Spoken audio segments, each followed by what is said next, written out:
الحمد لله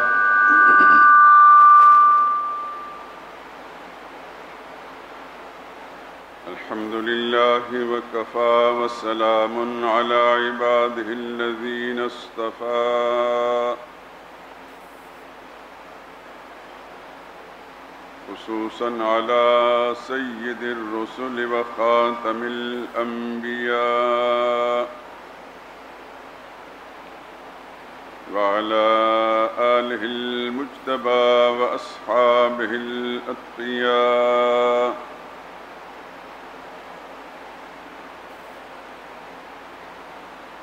أما بعد فإن خير الحديث كتاب الله وخير الهدي هدي محمد صلى الله عليه وسلم وشر الأمور محدثاتها وكل محدثة بدعة وكل بدعة ضلالة وكل ضلالة في النار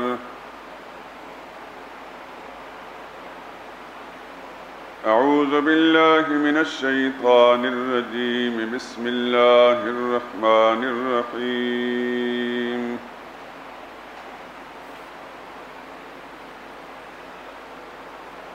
قل إنني هداني ربي إلى صراط مستقيم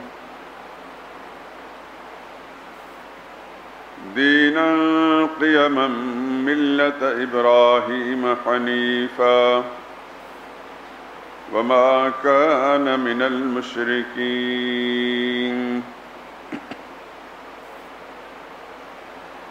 قل إن صلاتي ونسكي ومحياي ومماتي لله رب العالمين لا شريك له وبذلك أمرت وأنا أول المسلمين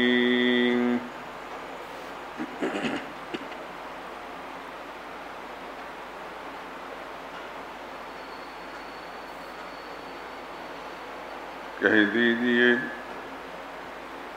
مجھے میرے پروردگار نے سیدھا راستہ دکھا دیا ہے، یعنی صحیح دین، جو مذہب ابراہیم علیہ السلام کا، جو ایک اللہ ہی کے طرفدار تھے اور مشرکوں میں سے نہ تھے۔ یہ بھی کہہ دیجئے کہ میری نماز اور میری قربانی اور میرا جینا اور میرا مرنا سب اللہ ہی کے لیے جو رب العالمین ہے، اس کا کوئی شریک نہیں، اور مجھے اسی بات کا حکم ملا ہے اور میں سب سے پہلے فرمانبردار ہوں۔ سبحان ربک رب العزة عما یصفون وسلام علی المرسلین والحمد للہ رب العالمین۔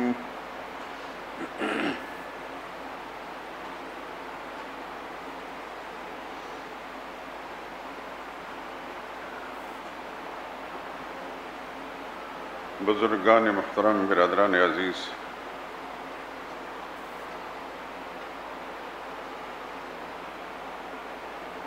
آٹھویں پارے میں سورہ انعام کے آخری رکوع کی 3 آیات کریمہ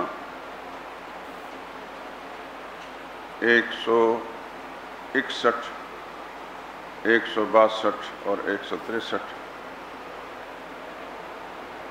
اس وقت تلاوت کی ہیں اور ترجمہ، لفظی ترجمہ بھی عرض کیا ہے۔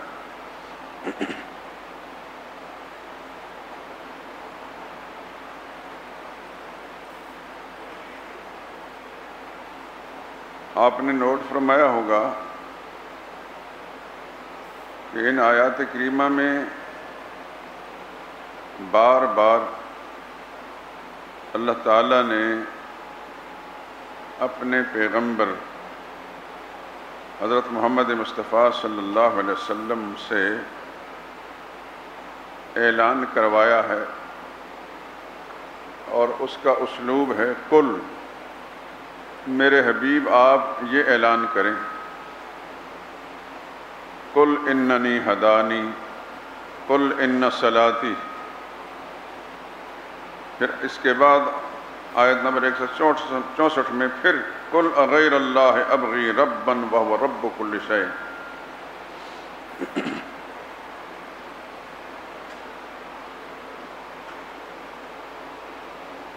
ایک ضروری بات ذہن نشین فرما لیں،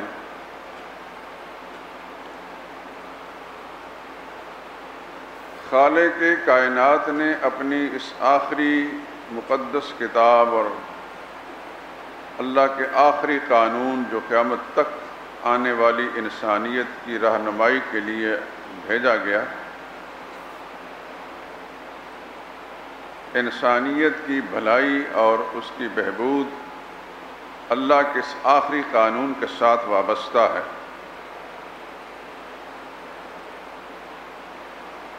اسی کے ساتھ کامیابی اور اس سے انقطاع ناکامی قرار دی گئی۔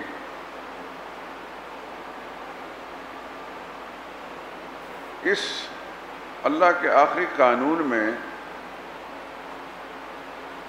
ایک چیز کو خاص طور پر نوٹ فرمائیے،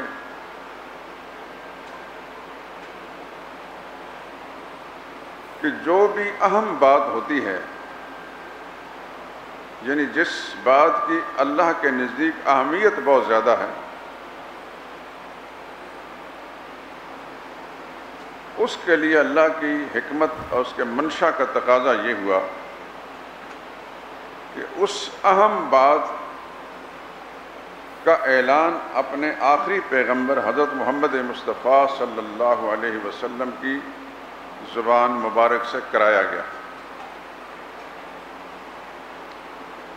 ورنہ اللہ کوئی مجبور تو ہے نہیں، ڈائریکٹ بھی حکم دے سکتے ہیں، یوں کرو یوں نہ کرو، اور قرآن کریم کے اندر بے شمار احکام ہیں۔ مثلا نماز کا حکم جا بجا اقیم الصلاۃ، زکوٰۃ کے ادا کرنے کے آتوا الزکوٰۃ، حج کے لیے واتم الحج، کتب علیکم الصیام، تم پر روزے فرض کیے گئے ہیں۔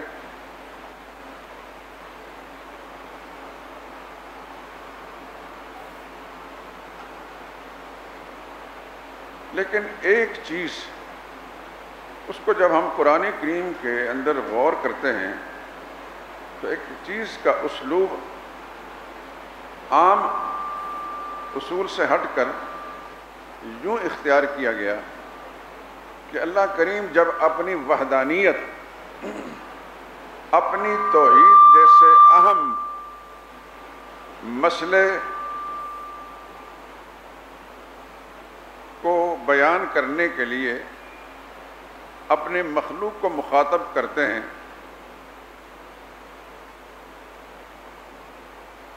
تو اس کے لیے اللہ کی حکمت کا تقاضا یہ ہوا کہ اپنے آخری پیغمبر کی زبان سے اعلان کروایا۔ مثلا سورہ اخلاص سارے مسلمانوں کو یاد ہے، جو اللہ کی وحدانیت کے مضمون پر مشتمل ہے اور کچھ بھی نہیں۔ تو آپ دیکھتے ہیں قل هو اللہ احد،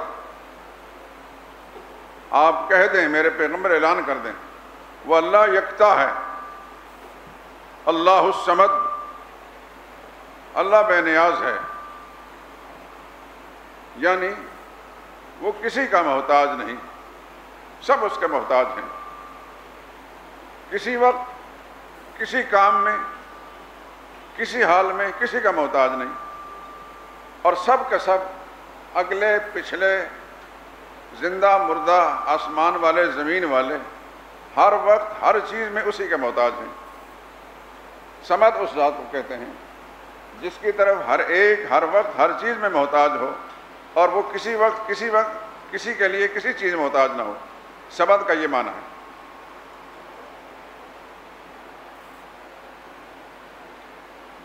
کہہ دیں کہ اللہ ایک ہی ہے، یعنی یکتا ہے، ایک تو میں بھی ہوں اور ایک آپ بھی ہیں، لیکن لفظ احد کا معنی ایک کی بجائے میں نے یکتا کیا ہے.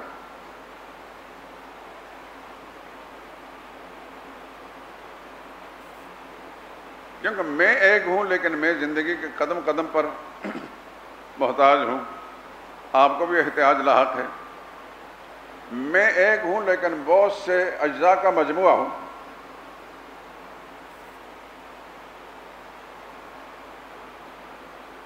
آپ ایک ہیں، بہت سے اجزاء کا مجموعہ ہیں. اور اللہ تعالیٰ کی یکتائی ہے کہ نہ وہ مجموعہ اجزاء ہے اور نہ اس کو کہیں کسی چیز کے احتیاج ہے. اس لیے اس کا معنی میں نے اللہ ایک ہے کے بجائے اللہ یکتا ہے. یہ ایک نقطے کی بات میں نے آپ کے سامنے عرض کر دی. اللہ الصمد، اللہ بے نیاز ہے، یعنی وہ کسی وقت کسی طرف کسی چیز میں محتاج نہیں، اور ہر ایک ہر وقت ہر چیز میں اسی کا محتاج ہے. ہمارے شیخ، ہمارے استاد شیخ القرآن حضرت مولانا غلام اللہ خان نور اللہ مرقدہ، ایک دفعہ حضرت سید طاء شاہ بخاری رحم اللہ کی مزاج پرسی کے لیے ملتان تشریف لے گئے. شاہ صاحب کی زندگی کا آخری دور تھا. حضرت شیخ ان کی مزاج پرسی کے لیے گئے تو یہ بڑے لوگ تھے. تو شاہ صاحب کی طبیعت میں ظرافت بھی بہت تھی، علمی چٹکلے بھی بڑے عجیب بیان کرتے تھے، حیران رہ جاتا انسان. پھر کسی وقت موقع ملا تو میں خاص چیزوں میں شاہ صاحب کے وہ باتیں آپ کو سناؤں گا. تو حضرت شیخ رحم اللہ سے پوچھا کہ مولانا آپ اللہ الصمد کا کیا معنی کرتے ہیں؟ چونکہ حضرت شیخ القرآن مشہور تھے سارے پاکستان میں، شیخ القرآن، قرآن میں مہارت، قرآن میں انفرادیت، اور یہ ان کی زندگی میں مقام کسی اور کو نہیں ملا. اور لفظ شیخ القرآن ایسا نہیں کہ میں نے کہہ دیا تو شیخ القرآن بن گئے یا آپ نے کہہ دیا. آپ حیران رہیں گے کہ حضرت شیخ القرآن رحمۃ اللہ تعالی علیہ جب ہندوستان میں دارالعلوم دیوبند میں پڑھنے کے لیے گئے 70-80 سال پہلے، اس سے بھی زیادہ عرصہ ہو گیا، اس سے بھی زیادہ.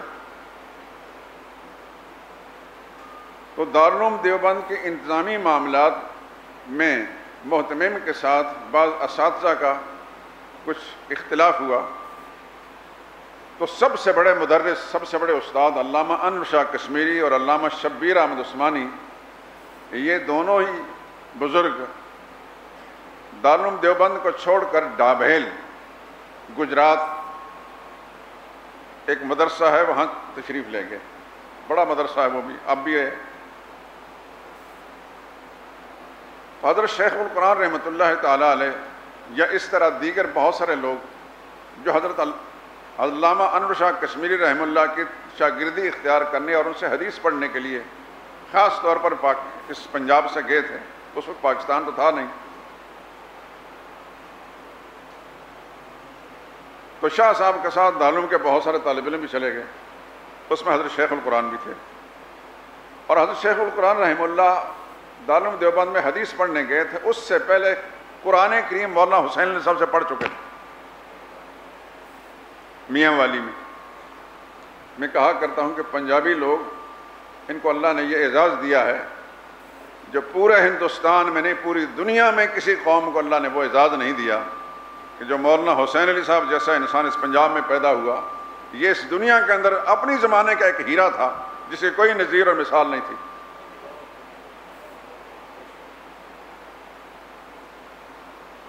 اگر دنیا میں فخر کرنے کی کوئی چیز اسلام میں اس کی اجازت ہوتی تو پنجابی لوگوں کو بجا طور پر فخر کرنا چاہیے تھا علامہ انور شاہ مولانا حسین علی صاحب رحمۃ اللہ تعالیٰ پر. وقت تھوڑا ہے ورنہ میں علامہ ڈاکٹر اقبال کا ایک قصہ آپ کو سناتا تو آپ حیران رہتے. فارسی کا ایک محاورہ ہے، ولی را ولی میں شناست، ولی کو ولی پہچانتا ہے.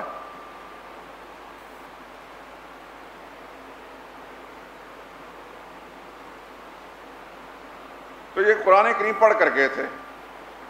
وہاں جب گئے تو ڈابیل چلے گئے. تو حدیث پڑھتے وقت حدیث کے جتنے شرکاء درس تھے سارے ساتھی، شیخ القرآن رحمۃ اللہ تعالیٰ علیہ نے اپنے ساتھیوں سے مشورہ کیا کہ بھائی فارغ وقت ہوتا ہے ہمارے پاس، میں تمہیں قرآن پڑھاتا ہوں. میں نے اپنے شیخ سے قرآن پڑھا ہے پنجاب میں، اور اس کا بڑا منفرد انداز ہے. زبانی طور پر ہو سکتا ہے کوئی بات بھی کی ہو تو طالب علموں کا اشتیاق پیدا ہوا کہ واقعتاً ہم اس انداز سے قرآن پڑھتے ہیں.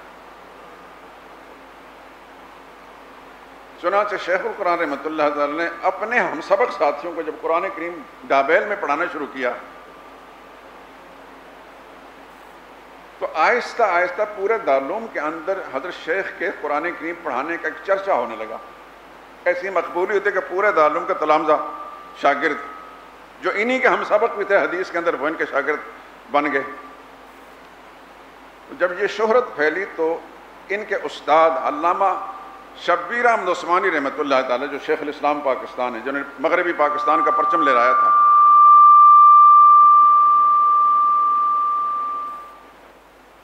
انہوں نے چھپ کر اپنے شاگرد کا قرآن کریم پڑھانا سنا.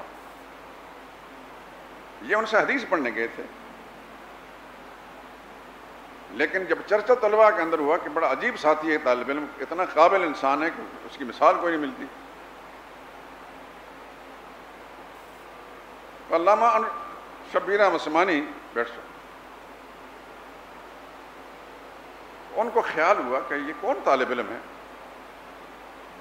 انہوں نے چھپ کر ان کا قرآن سنا اور اس قدر متاثر ہوئے کہ یہ کہے بغیر نہ رہ سکے واقعہ تو شیخ القرآن ہے. تو یہ ہر کوئی معمولی آدمی کا دیا ہوا لقب نہیں ہے، وہ ایک بہت بڑا انسان تھا علامہ شبیر احمد عثمانی. میں نے شیراں والا باغ میں، شیراں والا دروازہ، یہاں ایک پروگرام تھا، مفتی محمود صاحب رحمۃ اللہ تعالی علیہ بڑے انسان تھے، بڑے عالم تھے، سیاست میں ان کا بڑا مقام تھا. میرے نزدیک ان کا جو علمی مقام تھا وہ بہت بڑا تھا. سیاسی مقام کو میں نہیں مانتا، علمی مقام بہت اونچا تھا. بہت اونچے درجے کے عالم تھے مفتی محمود صاحب. انہوں نے اس وقت حدیث کے کتابوں پر تبصرہ کرتے ہوئے یہ بات کہی تھی کہ جب سے امام مسلم نے مسلم شریف لکھی ہے، بعد میں آنے والے بڑے بڑے محدثین نے ان کی کتاب کی شرح لکھی ہیں، لیکن جیسی شرح علامہ شبیر احمد عثمانی نے فتح الملم کے نام سے لکھی ہے، اس کی نظیر پوری دنیا میں نہیں ملتی. وہ کتاب میرے پاس ہے.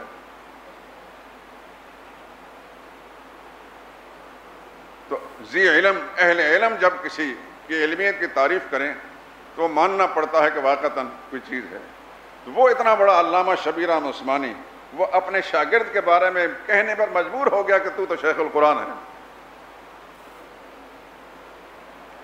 بعد حضرت شیخ القرآن رحمۃ اللہ کی چلی کہ شاہ صاحب کی ملاقات کے لیے گئے تو شاہ صاحب نے پوچھا کہ مولانا اللہ الصمد کا کیا معنی کرتے ہیں؟ تو حضرت شیخ القرآن رحمۃ اللہ نے فرمایا کہ حضرت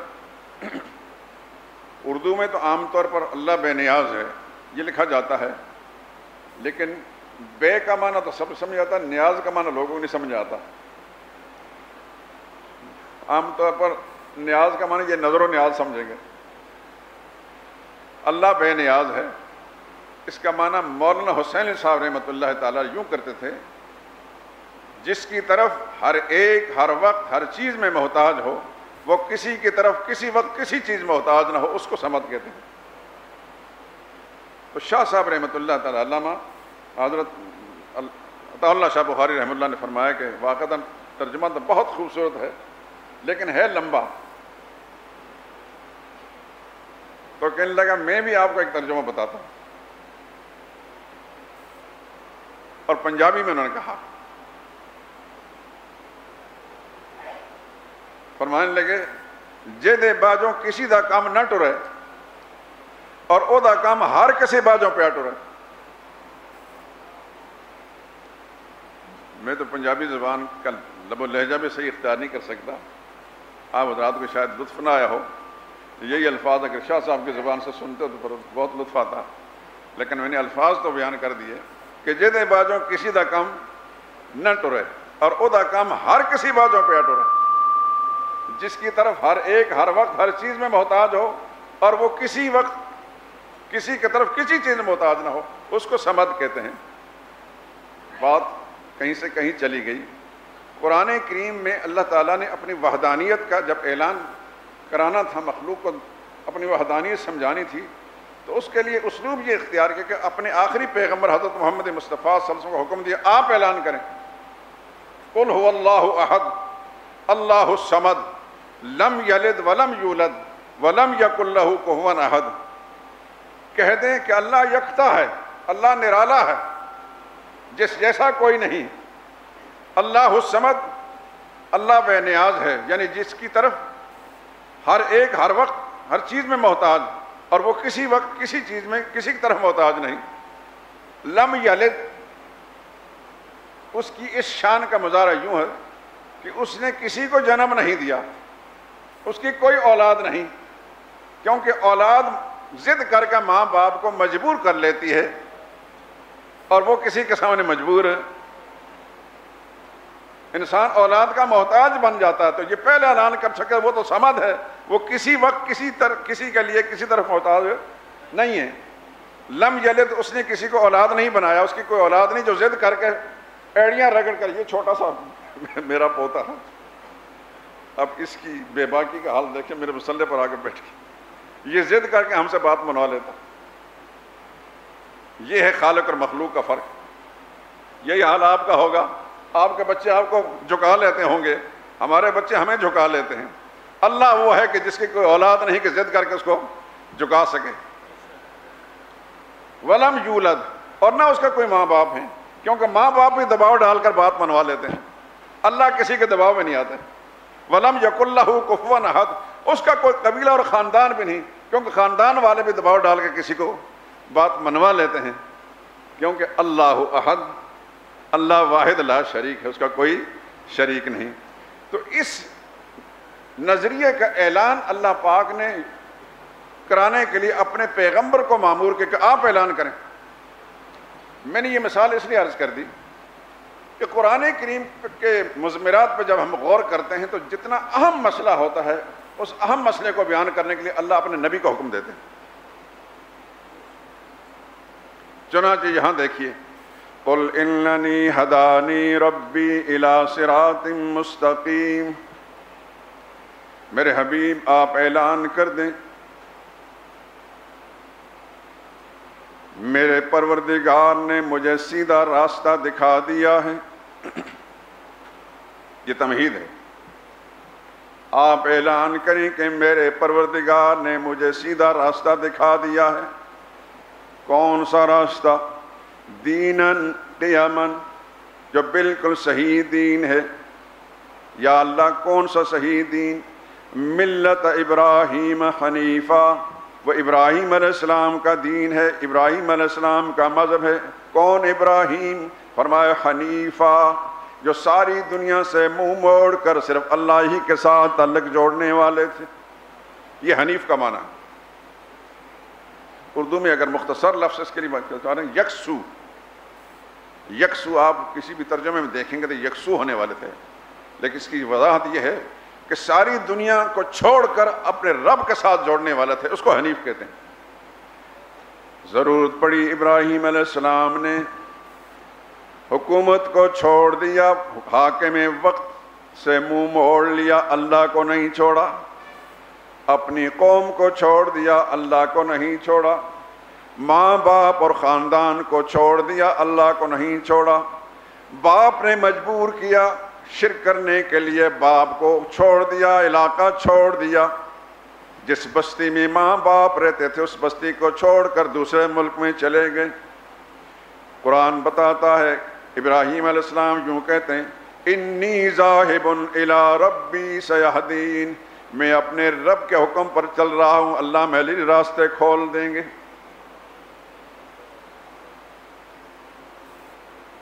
تو ابراہیم تو ایسے انسان تھے سب سے منہ موڑ لیا، سب کو چھوڑ دیا، اپنے رب کو نہیں چھوڑا، تو اللہ نے اپنے آخری پیغمبر سے اعلان کروایا، یوں کہہ دیں دیناً قیاماً، سیدھا دین، صحیح دین، ملت ابراہیم، جو مذہب ابراہیم کا۔ کون ابراہیم؟ حنیفہ، جو یکسو ہونے والے تھے، ساری دنیا کو چھوڑ کر اپنے رب کے ساتھ جوڑنے والے تھے۔ یا اللہ کس طرح؟ وما کان من المشرکین، وہ شرک کرنے والوں میں سے نہیں تھے۔